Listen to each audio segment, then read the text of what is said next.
Vamos a analizar ahora algunos de los factores externos, muchas veces externos a la cadena de suministro, factores exógenos, que representan posibles causas de disrupción.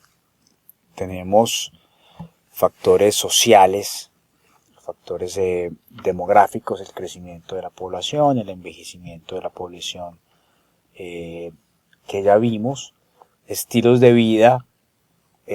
Ahora digamos hay una tendencia a que las nuevas generaciones no quieran poseer, por ejemplo, un carro. En lugar de comprar un carro, entonces utilizan Uber o Lyft. Música. Antiguamente pues uno acostumbraba a comprar CDs o a comprar LPs, a poseer la música. Ya Spotify o todas estas plataformas digitales simplemente te prestan el servicio para cuando tú lo necesites. Tenemos fuentes de factores de disrupción tecnológicos. Ya hemos hablado un poco de ellos, innovaciones tecnológicas en comunicaciones.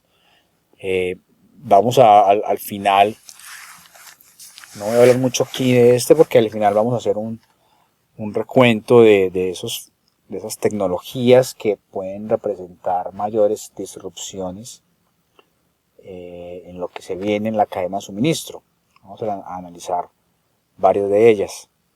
Tenemos factores económicos, tasas de interés, el comercio mundial, el tema de tarifas, el tema de la guerra comercial, por ejemplo. Factores ambientales, disponibilidad de recursos, la calidad del agua y el aire, asegurar el tema de alimentos, la seguridad alimenticia, la contaminación. En temas políticos tenemos instancias regulatorias, estabilidad política, política tributaria y tratados comerciales. Vamos a hacer un zoom sobre las regulaciones, que como les dije en algún momento, son directivas que afectan demasiado la cadena de suministro, pero realmente no nos hemos puesto como a analizar muy bien este tema, sobre todo en la academia respecto a las cadenas de suministro. No se encuentra mucho sobre este tema. Una regulación entonces es una regla hecha y mantenida por una autoridad que normalmente es el gobierno. Tiene muchos cubrimientos, hay muchísimos aspectos que son sujetos a regulaciones, el tema de salud ocupacional, alimentación y medicamentos. Tenemos por ejemplo el INVIMA, que se dedica a regular todo el tema alimentario y de medicamentos. En temas de comercio también tenemos posibles regulaciones. A veces el gobierno define qué actores pueden entrar en un mercado en particular, por ejemplo en el mercado de celulares, en el espectro y todo este tipo de cosas. Y tenemos regulaciones que cada vez pues cobran más importante, las del medio ambiente, regulaciones de asegurar que los productos contaminen lo menos posible tanto el aire como otros recursos naturales. Según los economistas, hay dos clasificaciones de las regulaciones económicas. Entonces, por ejemplo, cuando el gobierno establece quién puede vender y cuánto cobrar en la entrada o salida de mercados. El control de precios, por ejemplo, en muchas economías el gobierno establece control de precios sobre cierto tipo de productos o cierto tipo de servicios. En Colombia, hasta el año 2011, por ejemplo, existía algo que se llama la tabla de fletes. La tabla de fletes era un listado que el gobierno actualizaba cada cuánto, donde ponía ciudades origen y ciudades destino, una matriz origen-destino, y colocaba los precios máximos que se podía cobrar por tonelada transportada. esto era para el transporte de mercancía.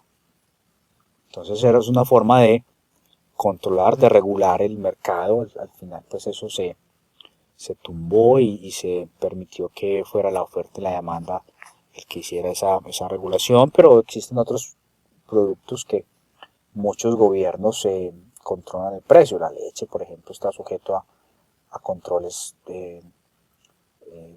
gubernamentales en algunos países por su importancia para la sociedad. Tenemos otro tipo de regulaciones como las sociales, entonces que corrigen externalidades negativas, donde está por ejemplo la contaminación, entonces regulaciones para que las empresas corrijan sus procesos de modo que contaminen menos, y otro tipo de regulaciones que exigen a los productores suministrar información a los consumidores. Esta es una de las que más fuerza está ganando. Información como por ejemplo eficiencia energética en los productos electrónicos. Cada vez más ve uno el consumo, el tipo de consumo, que hay una clasificación como de la A hasta la E, algo así, donde la A es la que menos consumo tiene. Y otra forma son las etiquetas de nutrición, donde los productos alimenticios tienen que colocar cuáles son sus aportes de azúcar, de calorías, de grasas, para que el consumidor esté informado y pueda tomar una decisión que mejor le convenga. Otro tipo de clasificación de las regulaciones es por mecanismo. En este caso tenemos entonces mandatos absolutos, son entonces reglas de estricto cumplimiento acerca de lo que es permitido o de lo que no es permitido, y nos dicen exactamente cómo debemos actuar. Ahí no hay opción, simplemente hay que cumplir la regla. Entonces tenemos el tema de en algunos países disposición de aparatos electrónicos no se puede hacer sino por unos medios establecidos. El uso del cinturones de seguridad, o por ejemplo los estándares de emisiones en Europa son muy fuertes, y en Estados Unidos. Aquí todavía no tanto. Tenemos otro tipo de mecanismos que son las regulaciones de responsabilidad, y es que cualquier compañía puede ser determinada responsable por acciones locales o internacionales, sean hechas en el momento o hechas en el pasado. Entonces es muy común cuando, digamos, multinacionales ingresan a un país, digamos, y en el proceso de llegada pueden afectar algún recurso natural, pueden afectar la calidad, por ejemplo, del agua de una región. Entonces ya es posible determinar como responsable la casa matriz, antes no lo era. Es posible determinar responsable de la casa matriz en el país donde sea con este tipo de acciones. Otro tipo de regulaciones son las de desempeño o incentivo, donde los gobiernos determinan estándares que las compañías deben lograr, pero que realmente les da flexibilidad en cómo alcanzarlas. Entonces están las leyes donde se colocan estándares para el aire y para el agua, o para la disposición de productos. Tenemos también regulaciones basadas en el mercado.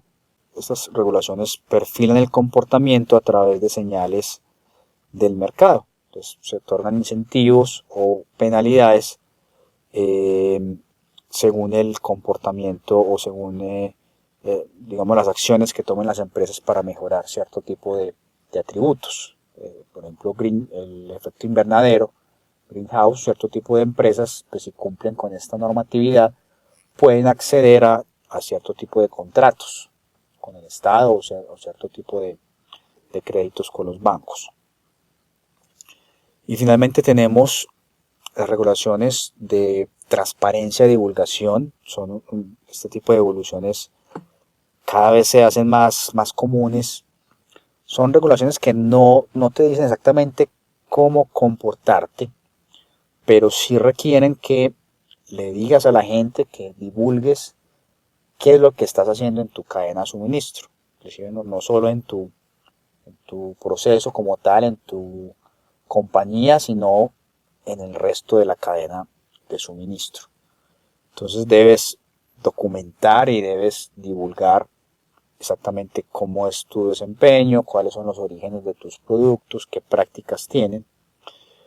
Y la idea con esto es que sea la misma presión social. Ahí el gobierno no te dice haz esto o haz aquello.